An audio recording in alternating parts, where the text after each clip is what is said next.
Intro music. Boom, boom, boom.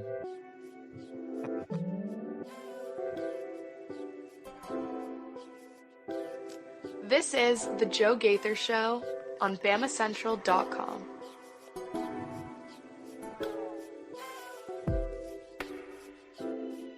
Good morning, Tuscaloosa, Internet World, West Alabama. How we doing today on this wonderful Thursday? It is the Joe Gaither Show on Bama Central, BamaCentral.com. You're watching us on the Bama Central YouTube channel.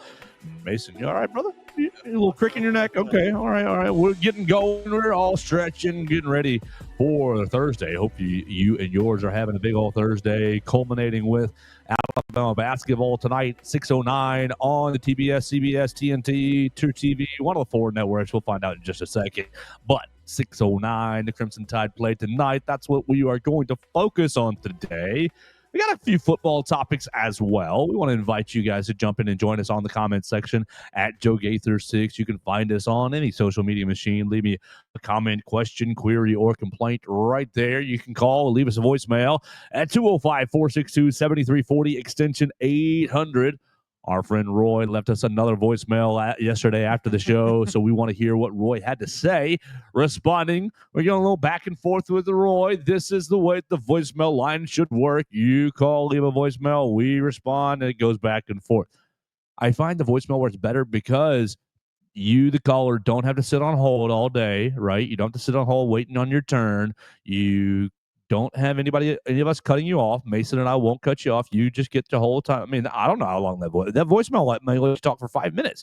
So nobody's cutting you off. You can speak your mind and just hang up and feel better, and then we'll address it, and then we can go back and forth that way. So what are we going to do on a Thursday in the Derek Daniels State Farm Studios? You first are going to follow Mason Woods at MAWoods_ on the Twitter machine, as he wrote us another Bama Central recruiting update yesterday. Jordan Edmonds. Welcome. Yeah. It threw me off a little bit. You know, I said on the show yesterday, it was 4:30.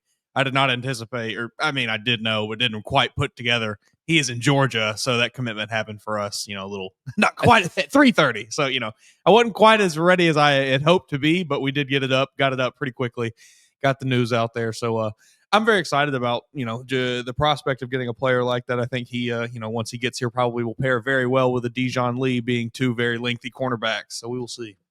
Did I see 6'4"? 6'2" and like 6'2 and a half. Oh my! I mean, where are they growing these kids? It must just be, because like we saw it with basketball, the shift toward like, oh, you just need to be a really long athletic guy. Where now with corners, it's like, sorry, if you're 5'10", 5'11", you better be super good, or else we're looking for this guy that's 6'2", 6'3", and up. It's just the way, it's the new mold for a cornerback now. You got to be taller. Where does the 5'10.5" person fit in athletics? Oh, we don't. Oh man, we don't. It's tough sledding for you these days. We can maybe make you work maybe a scrappy slot receiver. No, if you're 5'11". Yeah. Okay. Yeah. Probably 5. That'll work. But you're pushing running back. Yeah. Punt returner. You're pushing it though. We're the days of the scrappy, 5'8" running back or whatever are behind us. Oh, Tariq Cohen was 5'6", 5'7", a little short guy for the Bears, North Carolina NT. Yeah. Oh, there's no place for people like me in athletics. Nobody wants to see me run and jump. Hey, you know where the place for someone like me? Soccer still. go play that commie kickball. Not for me. It's too much running. Oh, I love soccer, but I could do like the indoor soccer where you're just in a gym and you can just kick the crap out of the ball and bounce it off everything. That'd be fun. Half court style. Yeah. Not 94 feet, just play 50 feet. That's what I'm looking for. My younger sister played indoor soccer when she was a young lad, and that was some of the most entertaining children's sports I've ever watched because it was, a bunch of really uncoordinated 5 and 6 year olds just running around kicking a ball off the wall. Now, sisters here, since we're getting into the age of pronouns and stuff, sisters are not lads; they're lasses.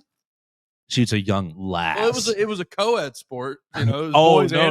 We cannot have boys and girls on the same team. We had some lads. Nope. No boys and girls on the same team. Nope. None of that. None of that. Got to keep the It was fun girls to over watch. with the little girls and the boys over with the little boys, and no co-ed sports here. Oh my gosh! So Jordan Edmonds. Jordan Edmonds. Okay, all right. Marietta, Georgia, I'll learn. Spraberry High School. I'll learn your name if you sign your pen to paper, or if you join the show. Jump on and join the show, Jordan. We will love to get to know you. We'll introduce you to the Alabama fan base right here on the Joe Gaither Show on Bama Central. Jordan Edmonds, future superstar at the Capstone. Okay, Mason, what do we want to do? We are in the Derek Daniels State Farm Studios. We've got kind of the baseline out of the way. We got our, what we did yesterday out of the way. I got a few things on my brain. I've got talking to Kalen DeBoer at 10:45. I've got this Chat GPT, best Alabama football players of all time. Somebody put it out the other day. Just made me blood boil. Then I've got comments on the spring game, spring activities. You're talking about young guys, Jordan Edmonds. Oh, we're looking forward to seeing you become a player. Well, there will still be time to see young players at A-Day. I've got A-Day on my brain. I've got BYU and the NCAA tournament as well. So, dealer's choice. What you want to start with? Let's start with BYU, I guess, because that's kind of hot in my brain right now. The amount of videos and things I have seen come across my feed over the last 24 48 hours of people like so confidently, saying it with their whole chest that BYU is going to destroy Alabama. You need to hammer the BYU money line. Where is this coming from? Like, if people are treating Alabama like they are the leper in the tournament, I've seen people refer to them as the worst team by a mile in this tournament left. Are you insane? I know I'm sure I've got some crimson colored glasses here, obviously, but to say they are by far the worst team in this tournament is ridiculous. This is one of the most dangerous teams in this tournament. It's like insane. I have seen far too many people just extremely confidently riding with the Cougars in this game, and I don't really understand where this sentiment is coming from. And I don't know if it's just an anti-Alabama thing where nobody wants to see Alabama dominating in a second sport. And I understand people don't like it, but it's just very strange to me. It feels very fabricated. Bama,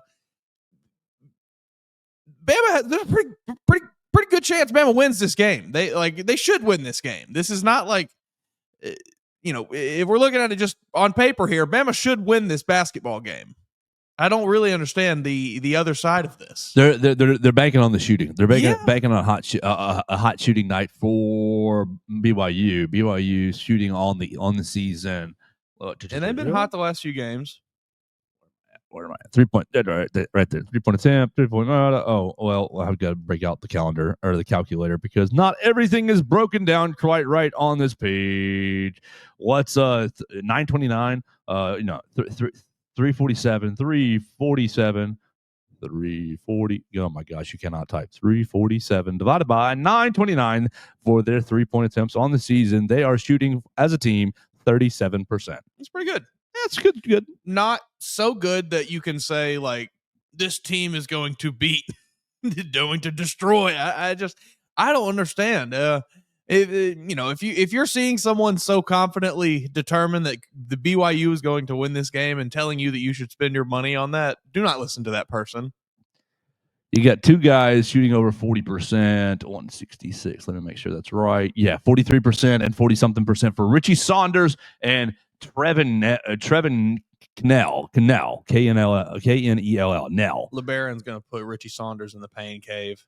Put him in a phone box. Richie. I think that's probably going to be Jaron's duty. He's listed as a forward. Listed as a forward at 6'5" 200 pounds. Look, Little Barry can still handle 6'5". He can, but that might be Jaron's job. We'll put LeBaron on our friend Trevin. Whoa, they got some names on this BYU team. Yes, they do. A lot of international players. I guess that's just the nature of the beast. Apparently, BYU, this young man, Igor Deminin is from a Russian basketball academy. They got those over there too. Kyle Bonagera from ESPN writes a I story. thought they just had like MMA academies over in Russia. Dagestan. BYU point guard Igor Demin was born into a basketball family. His father had a long basketball career in native Russia, played for his country's national team. Igor tagged along to brothers' practices. For kids in the United States, easy to dream about the NBA. Demin, yada, yada, yada, yada, yada. It was really hard to think about the NBA being in Moscow, being in Russia, because it's really far. It's like being in space. It's just a different world. It's like, how can I get there? I don't see the trajectory. I don't see the path.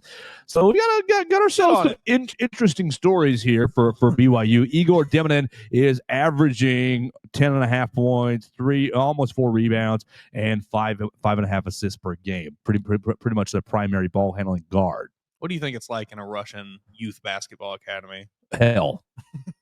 I think it's hell. I think it's probably... You wake up, you have to dribble 6 miles in the snow every day. Oh, gosh. This ball is out of air. Blow it up yourself. You put your mouth on it and blow it up yourself. You don't get a needle. You better figure it out, buddy.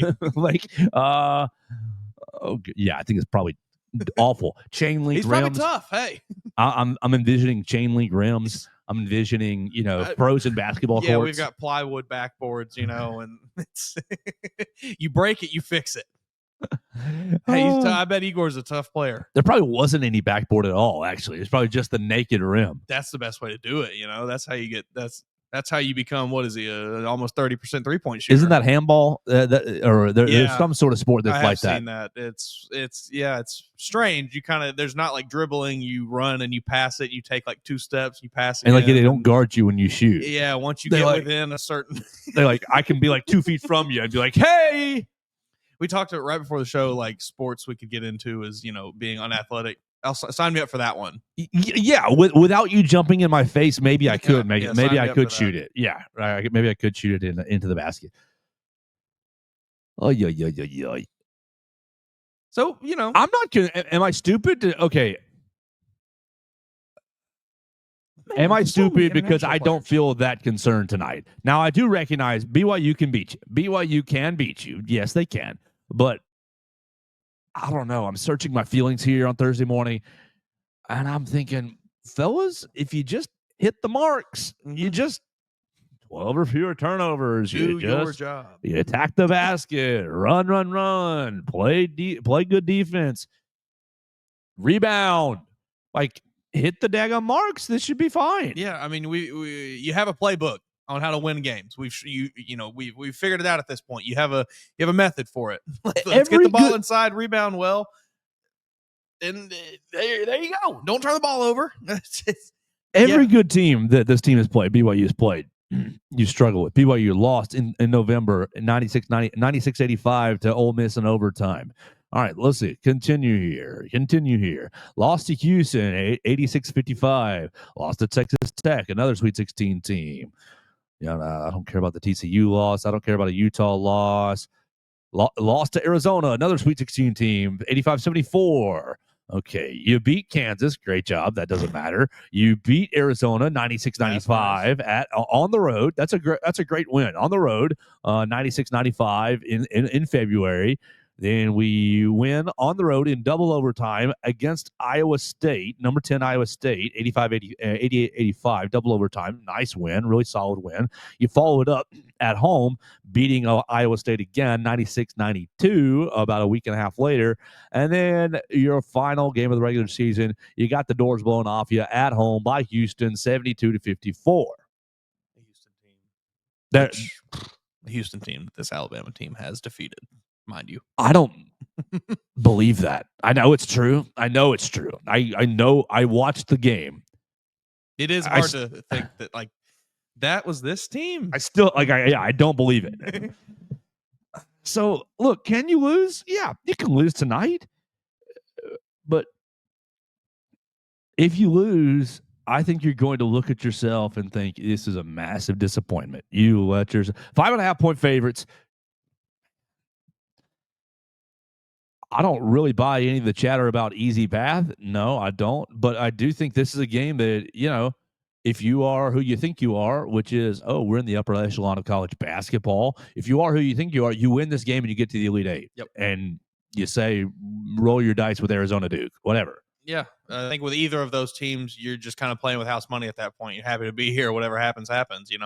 If you get to another Final Four, awesome. But if not, you went out playing one of the best teams in this tournament. I don't think BYU is one of the best remaining teams in this tournament. So, yeah, if you lose to them, it would be a disappointment. And like we said, I think, if you just look at everything on paper, Alabama should win this game. They are bigger. They have, more athletic players. They should win the game. I think your issue is just going to potentially be the shooting of BYU, which has been hot the last few games, especially as they've gotten into the tournament.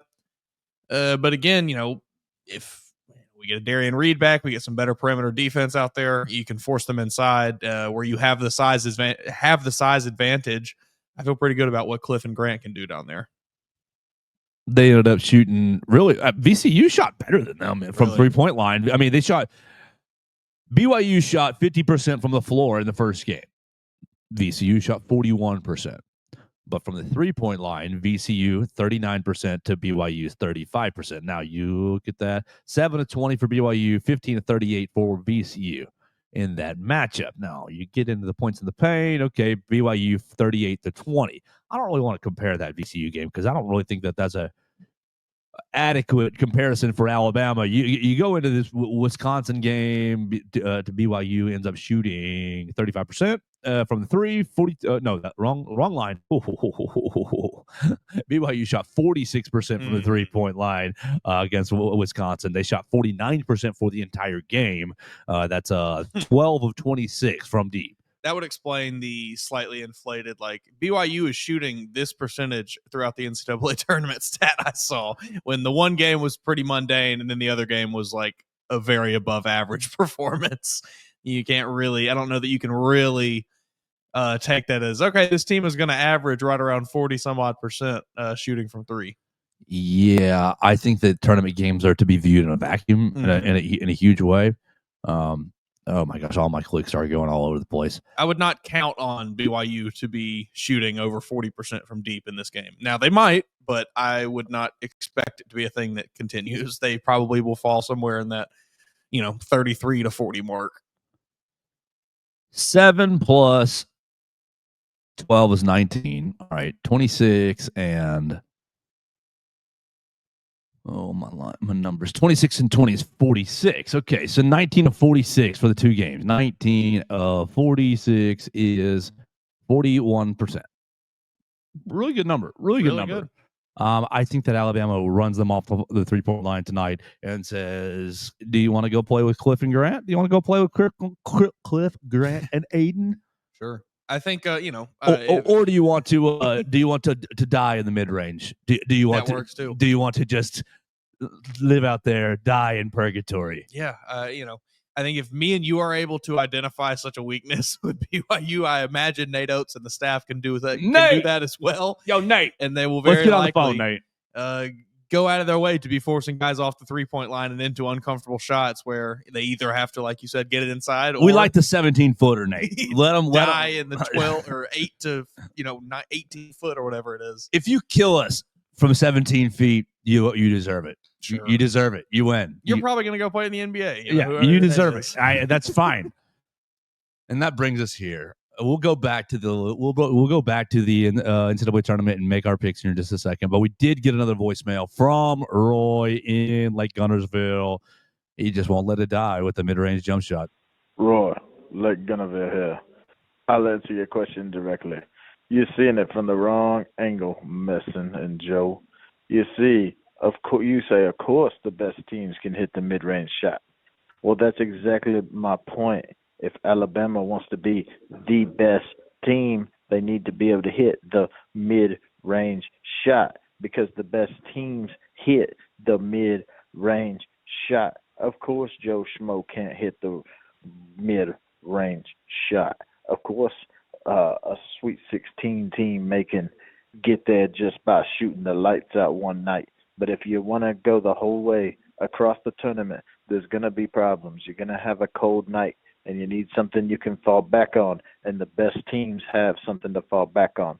So, Messon, when you say Alabama's good at shooting the 3, Alabama's good down low, I have no doubts about that. That's why Alabama is in the Sweet 16. That's why I expect them to go to the Elite Eight. But when we're talking about getting to the top, getting to the highest level, the championship, which used to be the standard for Alabama athletics, I'm telling you what you need. Roy out. He keeps saying your name. Go ahead. You keep throwing this fall back on, Roy. If we're falling back on it, wouldn't it be the last option if that's what you're falling back on? And isn't that the entire crux of our argument, is that shot should be your last option because it's the worst option that you have? You're making our argument for us, Roy. Yes, you should fall back to a potential mid-range shot if that's what you got, because that should be your final option as an offense in a basketball game, in a possession. I don't know how to I don't know how to paint this picture any clearer. I mean, Roy, he's making his own argument by talking about, oh, you need something you can fall back. Here, okay. We all can agree on the math that it's the most inefficient shot. I think that Roy's probably there. That the math says it's the hardest shot to make for the least amount of rub. Why are you falling back on the least efficient option? Why? Like, that is a shoot, mark, dribble, handoff over the planes. There's no time left. I'm not getting to the rim. This is me putting this up. I pray tonight, dear baby Jesus, whatever your favorite Ricky Bobby Jesus is, right? My favorite is the warrior Jesus. Dear baby Jesus, please let BYU take all 60 shots tonight from 16 feet. Please, please, please let them take every single shot from 16 feet. My man goes, of course, what do you say? Joe Schmo can't hit the mid-range. Mm-hmm. Mark can take one. He's allowed. Aiden can take one. He's allowed. Chris Youngblood can take one. He's allowed. But it's never it's not baked into the offense. It's the exceptions. It's the recipe for the cake calls for flour, eggs, butter, and it comes out. The cake looks great, but sometimes you might want a sprinkle or two. Like, we just need a little. Need a little. Like, okay, you're never gonna let. Hey, Cliff, you're open from 17 feet. Why don't you just take this mid-range shot? Like, you talk about these aren't NBA players. I think that's where the biggest issue is. Mm-hmm. People think that these players are all NBA players and they're all going to the league and they're all this and they're all that. No, the average college basketball player, even on a good team, on a real good team, is not an NBA basketball player. They're not. No. You create your system for what works for you in the whole. We create our system of rules at Bama Central for, we've got, 8 of us, 10 of us or so, and most of us are talented to a point, but there's a couple of us that are a little more talented than others. Katie is super, super talented. Katie falls under the rules. She does all the rules. She lives the rules. But when Katie wants to have an exception, brother, she's earned it. Okay. So she wants to take a mid-range jump shot because she thinks, hey, I'm working. This is the best shot I've got right now. Great, Mark Sears. You can take that shot. Mm-hmm. Like, it is. The rules are in place for people like me. Joe, you go take a layup or get fouled, or you take the wide open 3-pointer. If you're at 16 feet and you're wide open, go dribble it closer or pass it off. Like, the Nate Oates rules are set up for most of the team. But when Brandon Miller comes around, Brandon, you want to take that 12-footer? That's okay. We're not going to get on to you that much. Oh, Javon Quinterly, you want to take that? I don't love it as much, but over the course of a couple of years, you've earned it, right? Herb Jones never earned it. We love you, Herbie, but it just wasn't your game. Wasn't your bag. It's fine. Yeah, I think another thing that a lot of people who get upset, like fail to really, like, they treat the 3-pointers as if Alabama is just taking these horrible, like, contested shots where, there's no chance you could make it. They're taking open threes. They are getting open at around the 3-point line and taking open shots. It's not like they're not wasting shots. That's a great point, because Roy's acting like they're taking, we're open from 16 feet, but instead I'm going to take 4 steps back and then get covered and then jack one up with no time on the shot clock. That's not what's happening. You are stepping back to be still open and potentially getting an extra point out of the shot. The system is set up to get good shots. It's set up to get high conducive, high percentage, high efficiency shots. And Aaron Estrada earned the green light last year. Oh, yeah. Estrada earned the green light. But you have to earn the green light if you want to play outside of the rules, if you want to play outside of the system, right? In our Bama Central sphere, Katie has earned the green light. She can play. And look, you know what else? The other factor is Katie is super responsible. So when she decides to go outside the system, it works. Same thing with Mark. You earned the green light. Great job. He doesn't abuse it. Exactly. We don't just go to the elbow and just say, hey, man, I'm just going to take this shot because I like it. No, man, I had an inch of space. I know I'm not in the paint. It's okay. I'll take it. No, it's not the attitude.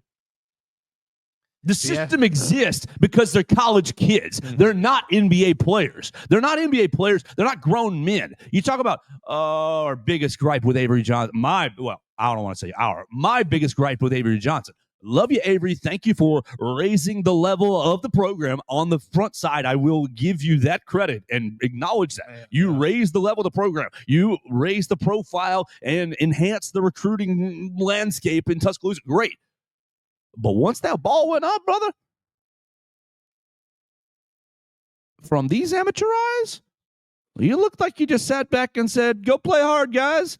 I don't know how much in-game coaching was happening with Avery Johnson. Avery was very much a let them figure it out. Let them play it out. And you see this with Nate sometimes, and people get upset when the other team gets on a run and they don't call timeout. But Nate is much more of a micromanager.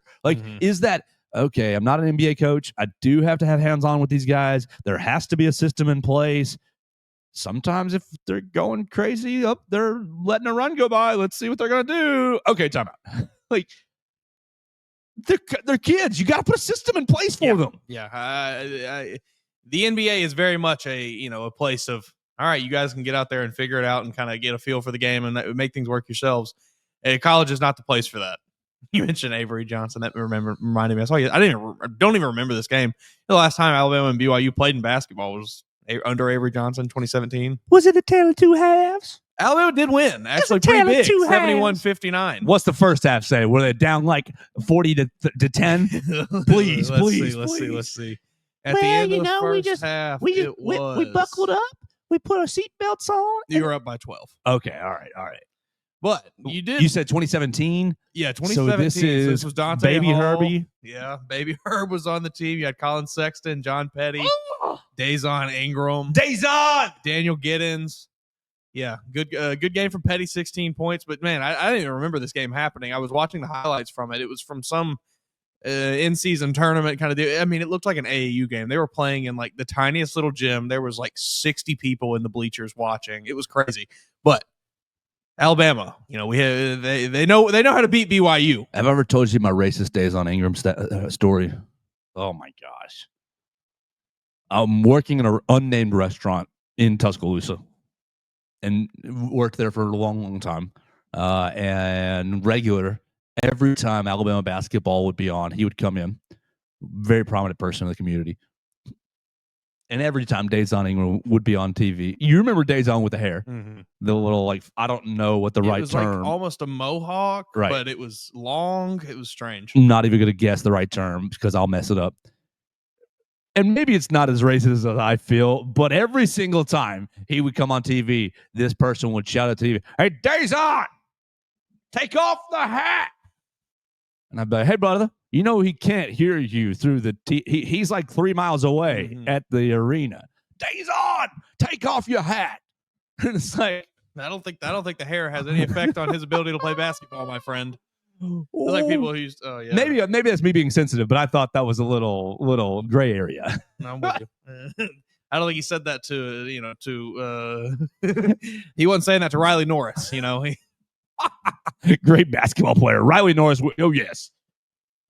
But man, I did not remember that game. Bama played well, obviously. Colin Sexton. Colin Sexton, I love you so much.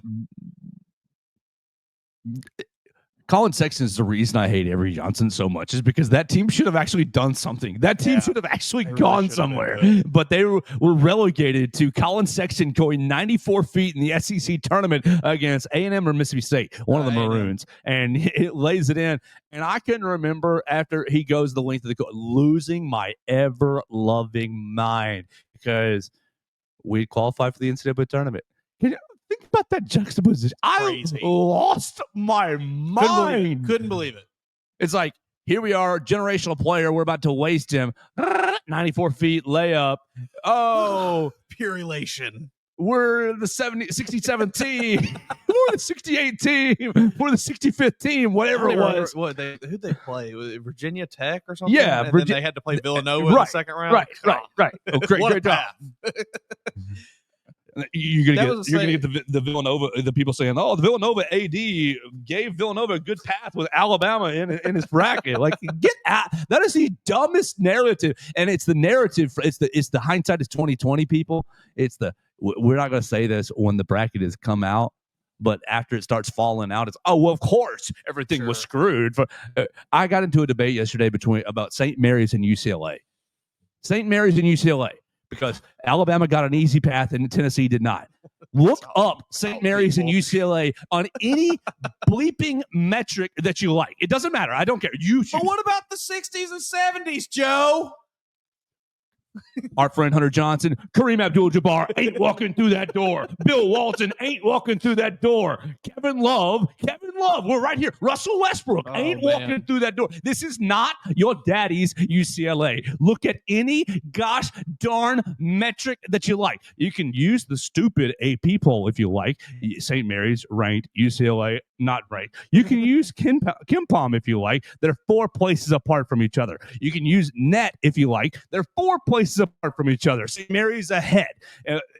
I'll be fair, UCLA ahead in KenPom. Like, I don't care what metric you use. They are the same exact quality basketball team. They're both 7 seeds. Sure. This is the path for a 2 seed. Tennessee beats Wofford, gets a 7 seed, plays Kentucky. Talking about Kentucky. Kentucky. This is not your daddy's Kentucky. Alabama has beat this Kentucky team 3 times. Tennessee, if they are worth anything, will beat Kentucky like a drum. Kentucky owns Tennessee, though. It's going to be awesome. I can't wait. It's going to be glorious. I can't wait for my Tennessee buddy on, what is it, Thursday or Friday? Friday, probably. I think it's Friday. To be texting me through the middle of the game. Yeah, it is Friday. He'll be texting me through the middle of the game, and I won't respond to you, Taylor. And it's not because I don't love you. It's because I do love you. It's because I don't want to say, suck it. Is this going to be rock bottom for Tennessee fans if they lose this game? Yeah, because you've got senior point guards, Guy Ziegler. You've got long time. I mean, Rick Barnes is how much they're not take going away to. Kevin Durant. What has he done in his career? They're not going to, but they're gonna. Bunch of Sweet 16s. They're gonna lose this game, and people are gonna talk about firing him, and there's gonna be enough of a noise to make it a story, and they're gonna Tennessee retains Rick Barnes because you have to. Sure, like. It becomes he's a good coach. Yeah, it becomes It becomes a what do you do? Who do you hire in his place? You don't hire anyone in his place. You keep him because he's better than anyone else on the free market. Yeah, I mean, everybody else getting hired already now, so that's tough. Oh man, that's a tough spot if you're a Volunteers fan. Hey, could be bad for Kentucky though. Who knows? I like Kentucky in that game, but we will see. I'm taking the Vols. I'm taking the defense. I'm taking the experience. Yeah, I'm taking Ziegler over Oweh For sure. That I'm just God. Oh, and I feel like such a dirty person. Give me somebody send some soap to the Derry Daniel State Farm Studios. Oh, Roy, Brother. we absolutely appreciate your call, Roy. Call us again, 205-462-7340, extension 800. We'd love the banter. But the fact of the matter is, you don't create a system that it requires a 1% type player, that requires NBA players, because the NBA players do not grow on trees. There's only one Cooper Flag this year. Exactly. And Alabama might have a couple NBA players. So a couple of our players can shoot the mid-range, but it is never the first option. Speaking of, have you seen LeBaron getting some second round projections lately? Is he going to come back if he gets a second round projection from? I mean, because I heard LeBaron likes to drive fast. I heard LeBaron doesn't like to go to class. I heard LeBaron is rude to waiters. What other like low level things can I put out? Because like none of that's true. Let me make that clear. None of that is true. But like, what can I say about LeBaron that's like, oh yeah, I heard he's bad with money, so like he probably shouldn't go to the. He's got a mom doing his finances. What else? This is all fake. I have to imagine he will take a path similar to what Mark Sears did of like, let me kind of go see what feedback I get and go from there. 1,000%. I think, unfortunately for Alabama's sake, he will probably get very positive feedback from the NBA, whereas Mark maybe didn't get the feedback he was looking for. You know, he may be a projected, second round pick right now, but I think once he gets in there, he starts talking to scouts and things, maybe, is able to do any kind of combine or anything like that, he will potentially see himself raising back up into the first round and will be leaving us, unfortunately. But who knows? I mean, I don't know what the pay scale is for an NBA first round pick, but I know after the lottery, it drops off pretty hard, doesn't it? Let's see. There's 30 teams. NBA draft. Let's see last year's draft, 2024, because we can find out what the fellow was picked. Alex Sarr was the first round of the second, right? 30. So Baylor Shireman was your 30th overall pick. Baylor Shireman from Creighton. Oh my gosh, if I never hear that name. $2.5 million. I mean, see ya. Bye. Go take your $2.5 million. Yeah. Go take your $2.5 million and get working on that second contract. I don't know. Mark's got to leave. That opens up some money. Hey, LeBaron. Well, isn't that what ended up happening with Herb got the second round pick, or he got the second round contract. They signed him to. They're not slotted, are they? If you're a second round pick, yeah, they're not slotted. I don't think so. So it's kind of whatever they can negotiate in the second round. No, I think LeBaron's still gone. Sadly, I think likely yes, but there's a little bit there maybe. I would think if he does not get like solid, hey, you're going to be a first round pick, he maybe comes back. Like what storyline can we put out about LeBaron that like won't actually hurt him because it's not true, but would keep him in Tuscaloosa? He's got a crazy girlfriend.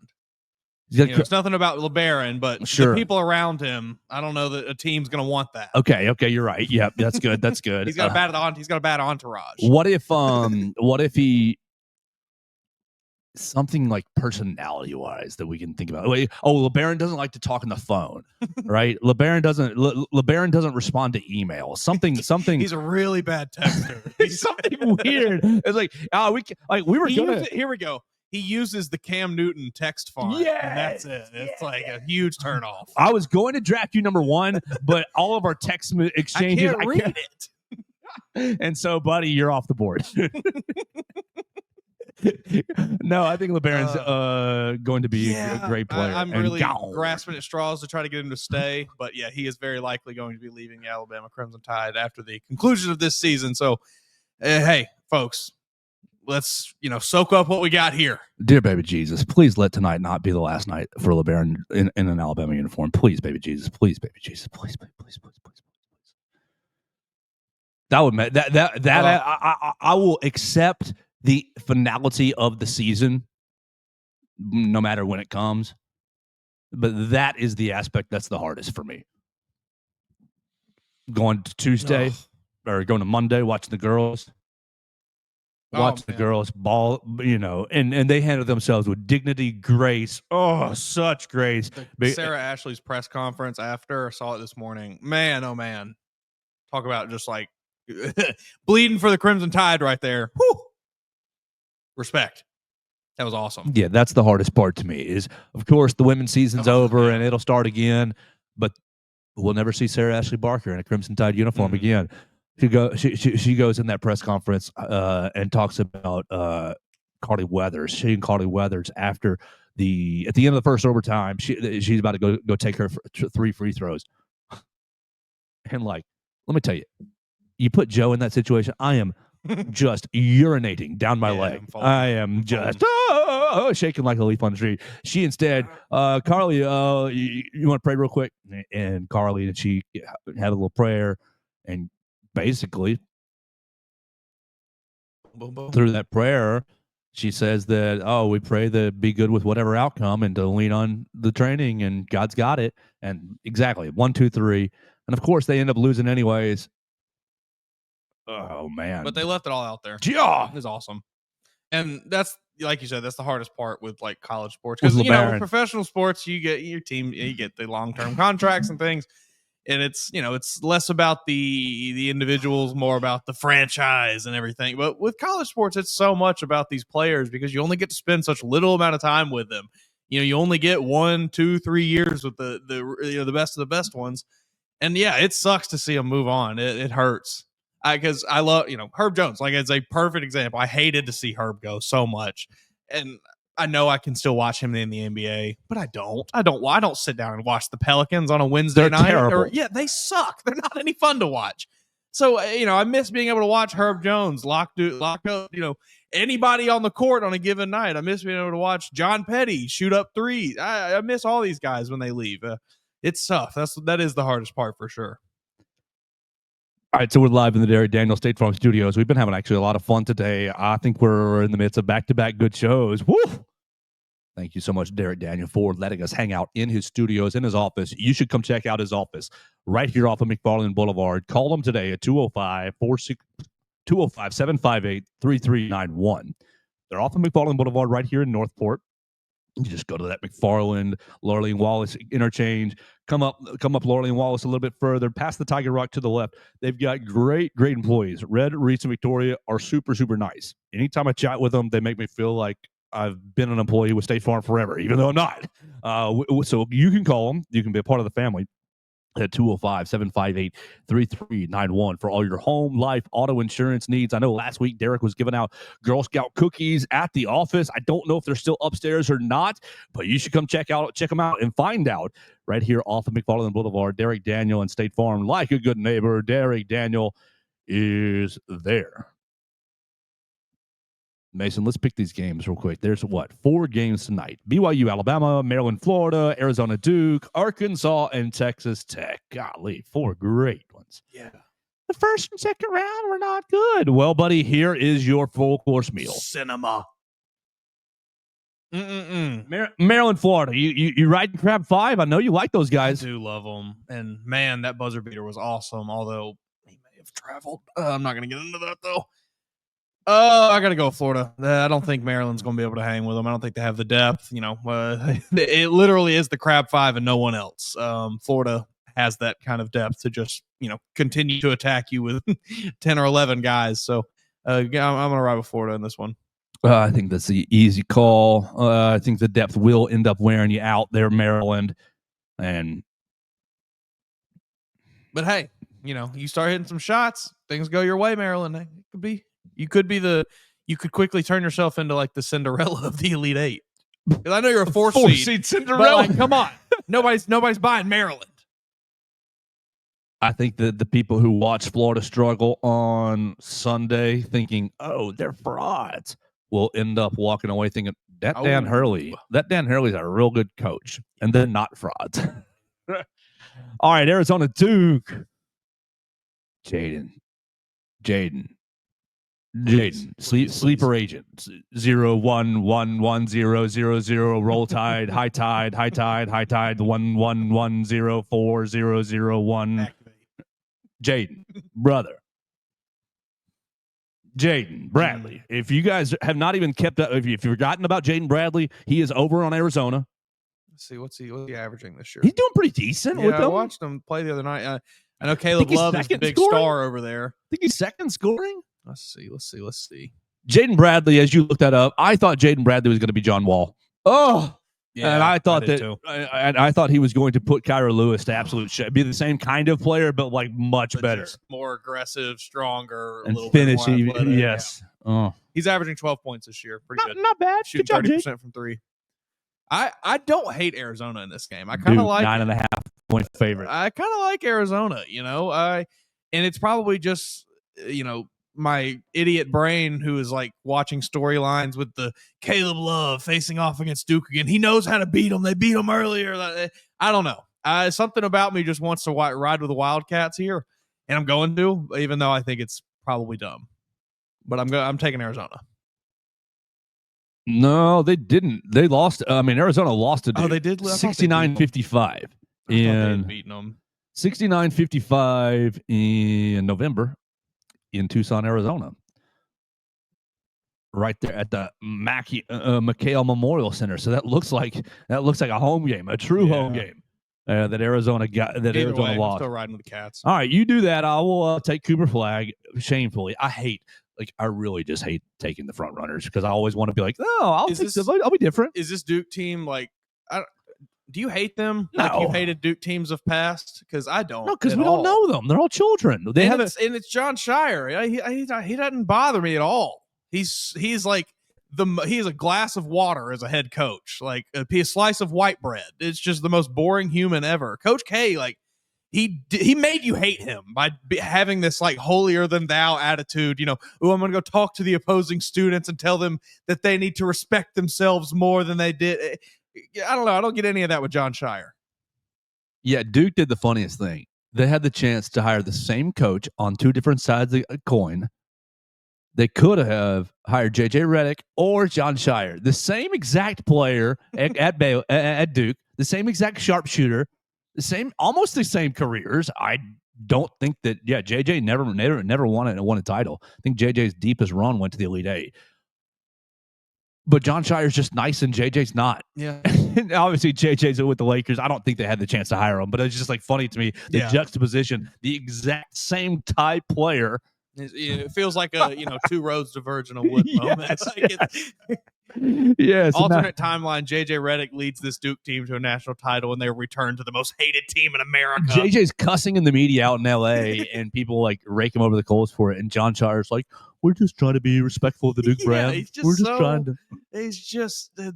does nothing. He does not invoke any emotion out of me whatsoever. It's just like, oh yeah, that guy, he is a basketball coach. That's true. The one and done thing eliminates a lot of the Duke hate. That's because true. With JJ, with Shane Battier, with Sheldon Williams, like those guys, Carlos Boozer, those guys were in college forever. Yeah. And it's like, I watched you as a child when your older brothers were beating up on us, and now you're the older brother. You're beating up on us with children of with young brothers of your. Like it just became a Duke cycle of like, will it ever break? And one and done broke it. Yeah. I think the one and done has definitely played a lot into that. But I think I didn't even hate the final nail in the coffin of Duke no longer being this bastion of everyone's hate was like Coach K retiring. Yeah.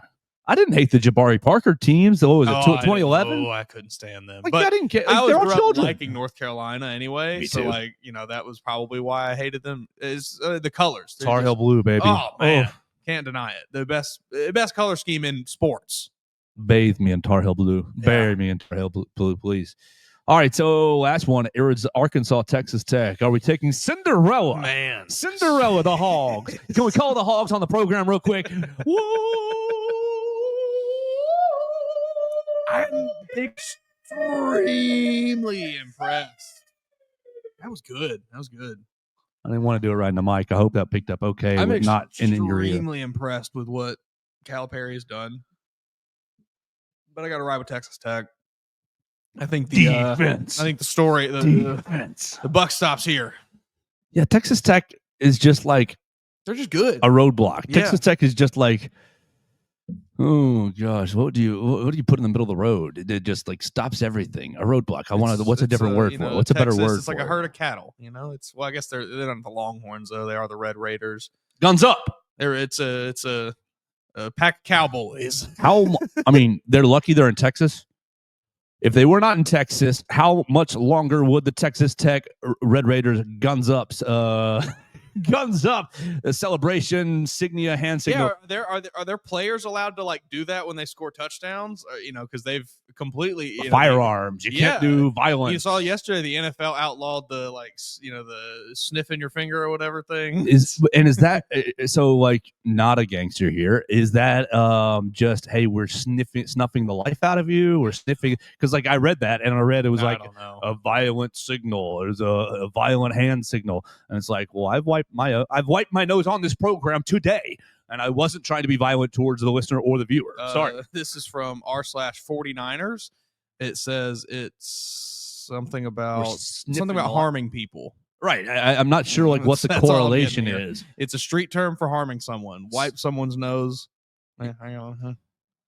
I'll take that. Seems like I imagine if you're in the San Francisco 49ers subreddit, you're probably a San Francisco native, and there's some bad things that happen there. You're probably seeing that. Yeah, I guess you can think wipe your nose on the ground or something. Yeah, it probably hurts. Curb stomp. I think if we're having to work this hard to figure out why it's disrespectful, you probably didn't really need to ban it that bad. The hand signal that I always hated getting banned was the arrow. They banned Brandon Cook's like archer arrow thing, and it's like, brother, who's robbing houses with a bow and arrow? I still have it like burned into my memory. John Parker Wilson getting for doing the cell phone, and me just thinking that is the most ridiculous call I've ever seen in my life.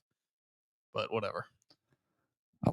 I usually like some of that stuff. Yeah, I usually do. Let them do it. I love trash. That people, we all act like we don't love it. This is everyone's favorite part of every sport: is the down and dirty, gritty, scrappy trash talk, spitting in each other's faces. That's not how we should carry ourselves. It's ridiculous. You people love it, and you know it. You're setting a bad example for my son. I'm just okay with admitting it. I don't want my son to be rubbing it. Yes, you do. If I was watching a Pee Wee football game and I watched one kid just clean another kid's clock, that'd be awesome. Let me tell you, as a child who grew up in the under the guise of you've got to win with class, you can't rub it in your face, and it was really love you, Dad, thank you. really looking back on it, I wish my father would have said, no, just be yourself. Just be yourself. And if it's and myself at that time as a child was a brash. I mean, come on, if you're watching this show, can't you tell? I think I curbed a lot of that out of, that's not nice, that's not good, that's not how to. And I wonder if it has muted a bit of my adult self. Maybe not. Maybe that's just excuses I put up for myself. But if I have a child and my child is good at something, I'm going to tell them to celebrate. Even if they're not good. I was a prime example of the meme of the guy sitting on the third place pedestal with the champagne. Like, that was me. It was like we'd be getting blown out in football 45-7. I'd still be out there. Just good stuff, getting in people's head. That was my MO. Loved it. That's the best part about sports, and everyone likes to dance around it like it's not. Grant Nelson hits the Crimson Cream tonight after hitting the two hands. I want you to actually kick somebody in the face when you do it. No. What are the refs? We're at 53 minutes, Mason, and I have like 10 more topics for the day. Do we want to save them tomorrow, or do you want to hit one more of these before we go? We got Kalen DeBoer that we're talking to at 10:45. So he's going to tell us how all three quarterbacks have been playing good, and all three quarterbacks have been looking good, and they're all respected. And I'm pretty sure there's a scrimmage tomorrow that he'll say, oh, we want to see the guys just play hard, and we want to see the guys take what they've seen over the first 2 weeks and implement them. And, he's going to give us a bunch of generic hooey, which is great. We're going to write it up and you're going to eat it up because you love it. But there's not going to be anything news related unless someone died, which they did. Right. I've got a list of 10 football players that ChatGPT says are the best 10 Alabama football players ever. Some listening, Roy? This is why you can't trust AI. Yeah, exactly. I mean, this should probably be saved for tomorrow because this is probably going to be a 3-hour conversation. Here's the top 10. Here's the top 10, and we'll go to the A-Day discussion and hit the end button. ChatGPT says your top 10 players 10-1. We'll do it 10-1. Amari Cooper 10, John Alexander, Tua Tagovailoa, Devontae Smith 7, Julio Jones 6, Ozzie Newsome, John Hanna 4, Mark Ingram 3, Joe Namath 2, Derek Thomas 1. Now 10, just studs, just all time. We're not worthy. Thank you for wearing the crimson jersey. Great players. But how many Heisman Trophy winners are on this list? 2. How many Heisman trophies are in the case over at the Malmore Athletic Facility? More than that. 4. Look, this is where we're going to get in the debate. What's the value of your older Alabama players, Derek Thomas, Joe Namath, John Hanna, Ozzie Newsome, Sean Alexander on this list versus the Nick Saban players on this list, Mark Ingram, Julio Jones, Devontae Smith, Tua Tagovailoa, and Amari Cooper? I think you could take either side. Obviously, it's not a 5 versus 5 argument, but shouldn't the best 10 players of all time include all 4 Heisman Trophy winners? I would certainly think so. We should talk about that tomorrow. So you can leave us a voicemail on your top 10 Alabama players of all time. Please. Leave us at 205-462-7340, extension 800. Did ChatGPT get it right? We're going to have to do it with hoops, too. Hoops is going to be a lot harder. A lot harder, I think. So we'll save that for tomorrow. But I want to finish with A-Day because that was yesterday. A-Day announcement yesterday. And it was announced yesterday that it was not going to be a game. It's going to be an hour and a half practice. And you guys, if you're part of the Alabama, you can get autographs on the field afterwards. Great. If you're part of Tide Pride, they've got a Tide Pride breakfast. You're still going to have your Walk of Champions where you can see Tyler Booker, Malachi Moore, Jalen Milroe, Deontay Lawson all put their hands in the concrete. So, tradition lives. Tradition continues. You got Alabama track that day, baseball on campus, softball on campus. It is going to be a grand gumping day around Tuscaloosa, really. But it's not good enough for some people. And I don't really know what to say because you get this announcement yesterday, and this announcement is not news because they told you 3 weeks ago, we're not sure what we're going to do with A-Day. Coach DeBoer said it at the very first availability of spring. We're going to have something the fans can see. This is not a direct quote, but this is a paraphrase. He basically says, we're not quite sure yet. This is in the opening of his very first press conference because he is highlighting 12 players who are out with injury. And this is not me running cover for the university of the program. This is just me keeping the facts straight. So this is not news. He tells you right off the bat, I got about a dozen and a half players who are out with injury. We're going to have something on April 12th. It might be a game. It might not be. He says it'll be a modified something. Okay. Thanks, Coach. Appreciate it. Cool. We'll see you on April 12th. No problem. And then a couple weeks after, we go through the first week of practice. The boys go to spring break. The boys come back for the second week of practice. And it's let's assess where we are. I don't know the current status of the 12 players that are out, but I would imagine that they all got a little bit of an evaluation. And hey, guys, there's about 2 more weeks of camp left, of spring camp left. Who's doing what? What's your availability? I think they looked at that availability and assessed each one of them individually and said, I don't know if I want to play a game. You look across college football, people are canceling them left and right. And they're talking tampering. Get out of here. But all right. So all this setup, people are mad that you're not having real A-Day. You didn't have real A-Day last year. It was offense versus defense. And they already altered stuff. It looked funny to me in the press box. It was weird. But whatever. The boys.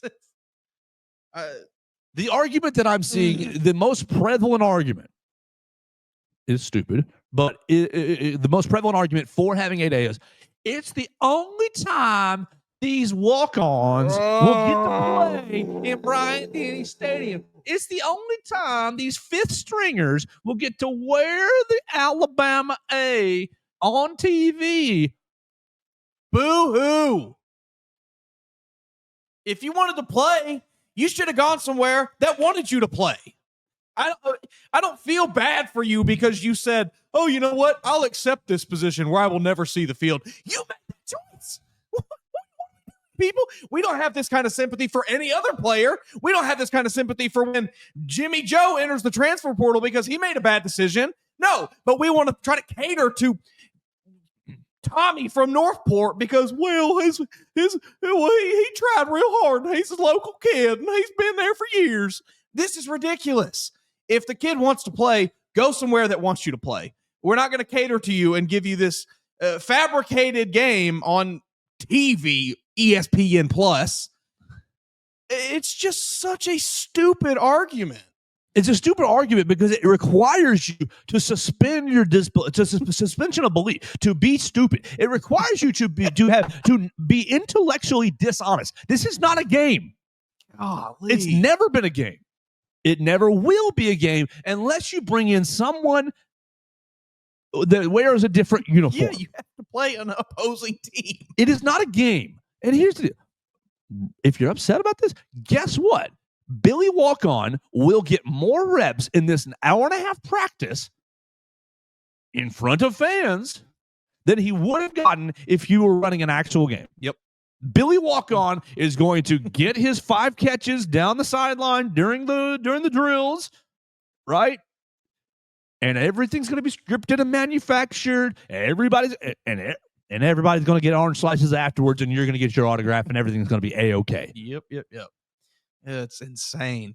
I don't understand why people let them get themselves so here we are worked up about it, but I'm worked up about people being worked up about it. Like this, I'm worked up because they're worked. Yeah, up. I'm fired up because I don't understand what the big deal is. No, it's all complete. It is fabricated. The people that are they couldn't tell you one walk-on this team. They don't know their names. It's K-Dot Carew still on the team? I mean, come on. Like, they don't care. Is it K-Dot or Paul-Ot? Paul's the great uncle. K-Dot is the one that was here. I don't know where he is now. Yeah, Paul's like the uncle who was like actually really good. But it's just that I don't know. They don't care. Those people do not actually care about these walk-ons. They just want something to be mad about. They want to complain about things changing. Well, it's not the way it was when I was watching football. Shut up. Shut your mouth. Be quiet. Accept that things change and just get on with it. People talking about, no, they're not going to put it on TV. Buddy, they told you 3 weeks ago that it wasn't going to be on TV. You got to come to Tuscaloosa, and guess what? It's free. So you're like one of the few instances here where, yeah, usually I am on the side of the fan where it's like, oh, the university trying to roll you over, trying to bend you over. But free parking, free transport, they're going to have bus shuttles all day, and free entry. Whatever money you spend that day is on you for buying concessions or going to softball, baseball, or autographs, whatever. But like, if you are a cheapo like myself and you just wanted to go watch some football for an hour and a half, you can just get in there and get gone, and you'll see all 3 quarterbacks. You'll probably see 5 quarterbacks with 2 walk-ons. Sure. You'll see every daggone lineman that they got, and it'll just be like, really? It's going to end up being better for you. You'll probably see more football. Yeah, sure. You'll get to see a wider variety of players than you would have otherwise. Because it's just, oh man, people will look for anything to be mad about, and it's just people. You're going to get a free hour and a half of football in Bryant-Denny Stadium. Let's just be happy about it, folks. All right, Mason Woods, we are needing to finish up. We're live, and we're presented by Warren Tire and Auto. They are Tuscaloosa University of Alabama staple. They have been such since 1961. They're in their 3rd generation of family ownership. Shout out Russ Warren, taking care of you and all of your cars at 2 great locations across Tuscaloosa. If you have tires, brakes, or alignment issues, you can see them on 15th Street. You can call them already at 15th Street to get your appointment, 205-759-5505. Or if you've got other automotive needs, you can see them at University Boulevard. That's for engine issues, electrical issues, transmission, belt problems. You can find them on University Boulevard. Call them to set up your appointment there at 205-758-2739. Two great locations to serve you, two great locations to get you in and out and back on the road. That's Warren Tire and Auto, a proud sponsor of the Joe Gaither Show on Bama Central. We'll finish with this, Mason Woods. We picked all the games. We picked Maryland, Florida, Arizona, Duke, Arkansas, Texas Tech. What about the Crimson Tide? Alabama and BYU at 6:09 on CBS, Big Boy CBS. We get the main channel. You don't have to have a cable package. You can watch them on your rabbit ears. Alabama 5.5-point favorite. I've got my number in my head. How close are you going to get to it? What's your pick for this game? I'm going to say 91-84, Alabama. You were pretty close to the number in my head. I like that. I have 87-79. Both of us going to the over. I like it. Well, the cover. Not the over. The cover. Yeah. What is the spread? 175.5. 175. So many points. What's that for a dummy who can't do math? 175 divided by 2 is 87.5. So they're looking at about 88 minus 5, 88, 83, roughly. That's a high-scoring game. I think we'll get there, though. I think we will as well. BYU, bad defense. Alabama, mediocre defense. And we'll see if we're going on to take on the Duke Blue Devils. Is the worst defense BYU has played, I think, in this tournament. I think I saw. I could be misquoting that, but I'm pretty sure that's what I saw. That's easily verifiable in like 2 seconds. Let's see. Ken Palm says VCU's defense is 25, and Wisconsin's defense is 27. Oh, come on. Alabama at 29. Yeah, so, barely. the worst defense they play. Basically the same, but marginally worse. Yes.